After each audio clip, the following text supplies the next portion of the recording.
Terima kasih Anda masih setia di Sindo Today pemirsa. Kalau hujan-hujanan di Jakarta ini kita nggak cukup pakai payung atau jas hujan aja pemirsa. Karena setelah adanya temuan air hujan yang mengandung mikroplastik membahayakan kesehatan. Nah betul sekali. Jangan juga sampai diginiin ya biar plastiknya ke hidung gitu. No. Bukan kayak gitu ya caranya ya. Bukan, justru ini nggak sehat ya. Nah memang masyarakat juga diminta untuk memakai masker saat hujan pemirsa. Bahkan Menteri Kesehatan Budi Gunadi Sadikin ini mengimbau masyarakat ibu kota khususnya dan juga sekitarnya tidak keluar rumah ketika hujan, walaupun efek langsung terhadap kesehatan ini masih terus diuji, tapi kok jadi ngeri ya. Nah pemirsa, hujan deras yang mengguyur kota Jakarta beberapa minggu belakangan ini ternyata mengandung mikroplastik. Menteri Kesehatan Budi Gunadi Sadikin pun memberikan sejumlah imbauan.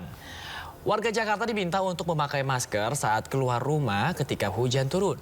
Bahkan Menkes meminta warga Jakarta untuk tidak langsung keluar rumah ketika hujan. Menurut penelitian, paparan mikroplastik yang mengandung bahan kimia berbahaya dapat menyebabkan gangguan hormon peradangan dan masalah pernafasan. Himbauan saya buat masyarakat adalah bahwa ya kalau bisa yang paling aman melindunginya pakai masker kalau jalan di luar. Tapi kalau tidak, ya usahakan jangan jalan di luar sesudah hujan karena ini turunnya kan saya dengar. Seorang siswa MTS di Garut, Jawa Barat pemirsa menarik perhatian publik setelah video dirinya bersekolah sembari menggendong adiknya dan berjualan cemilan di sela jam istirahat ini viral.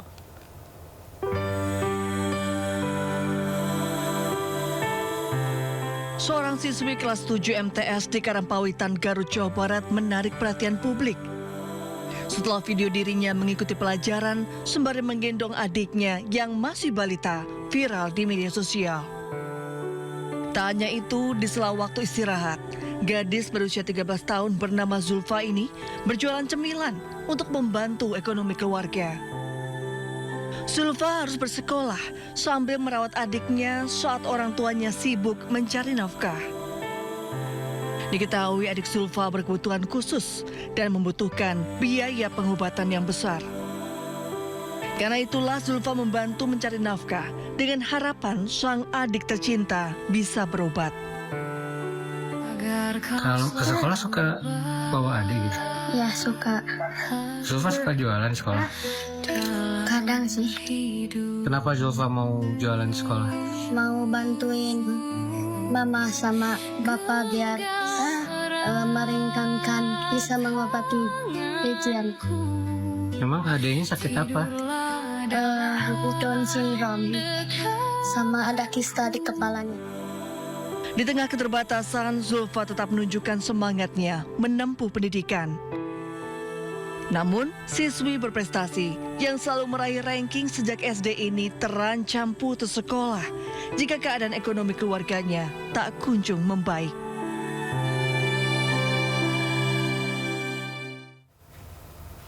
Pemirsa, seorang siswa sekolah rakyat menengah atas kirim pesan penuh harapan kepada Menteri Keuangan RI ini juga terkait dengan hal serupa dengan berita sebelumnya yang membawa adiknya sekolah juga, yang banyak dari antara anak-anak siswa-siswi di Indonesia ini punya harapan penuh untuk bisa sekolah begitu ya. Iya, memang ini banyak sekali harus disyukuri gitu ya untuk mereka masih bisa bersekolah, fokus gitu. Kalau melihat yang tadi juga kan dimana tidak terbayangkan juga oleh kita pastinya ya harus belajar begitu sembari mengurus adik yang memang berkebutuhan khusus juga notabene-nya, lalu juga berjualan begitu ya. Betul sekali ya, kita berharap yang terbaik ya untuk adik tadi supaya bisa melanjutkan sekolahnya. Nah kalau siswa yang satu ini, kalau tadi dibilang dia menyelipkan surat, di mana surat ini berisikan semangat dan juga ucapan terima kasih kepada Menteri Koboy Purbaya.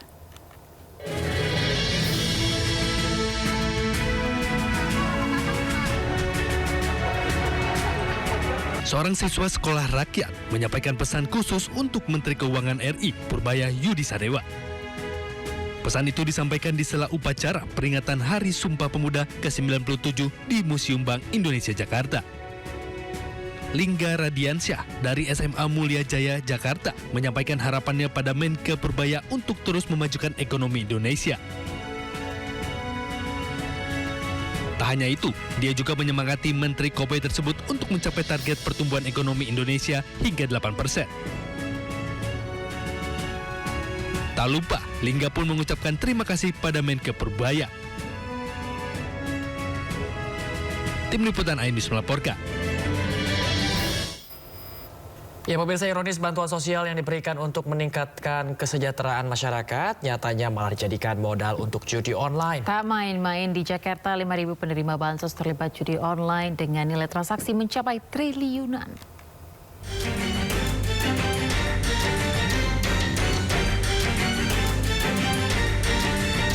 Pemberian bansos sejatinya untuk menanggulangi kemiskinan dan membantu memenuhi kebutuhan sehari-hari. Namun sayangnya banyak yang menyalahgunakan bansos dari pemerintah untuk judi online. Di Jakarta sendiri ada 602.000 warga Jakarta yang terlibat judi online. 5.000 diantaranya tercatat sebagai penerima bansos. Nilai transaksinya mencapai 3,12 triliun rupiah. Pemerintah Provinsi Jakarta pun akan mencabut penerima bansos yang terlibat judi online. Nah, ini 5.000 diantaranya diduga penerima bansos. Sedih Pak Asep. Terpaksa kita cabut ini. Kita ngeluarin anggaran untuk subsidi bansos buat KJP, KJMU, BPJS. Digunakan, memang nggak semua. Yang kita keluarkan itu misalnya ke KJP 700.000, KJMU 600.000, tapi masih ada sekitar 15.000. Akhirnya uang kita ini, uang bansos ini larinya ke judi online. Nah, ini prihatin kita. Sementara menurut pengamat sosial Devi Rahmawati, fenomena dana bantuan sosial yang disalahgunakan untuk judi online disebabkan banyak faktor. Salah satunya lemahnya sistem distribusi bansos yang rentan penyalahgunaan. Yaitu apa? Semua orang melihat ini bukan sebagai salah, tapi justru sebagai kesempatan untuk meningkatkan taraf hidup. Bahkan yang paling menarik dari riset global menunjukkan orang ketika sudah merugi di judi online, bahkan bukan malah larangannya. Nah, ini satu hal yang memang perlu sangat serius dipelajari dan dianalisa oleh pemerintah agar kemudian menghasilkan kebijakan yang serius tadi membentengi masyarakat yang sangat mudah tergelincir dalam godaan judi online. Sementara itu, PPATK juga mencatat jumlah pemain judi online di tahun 2025 mencapai 8,8 juta orang. 71,6% pemain judi online berpenghasilan di bawah 5 juta rupiah.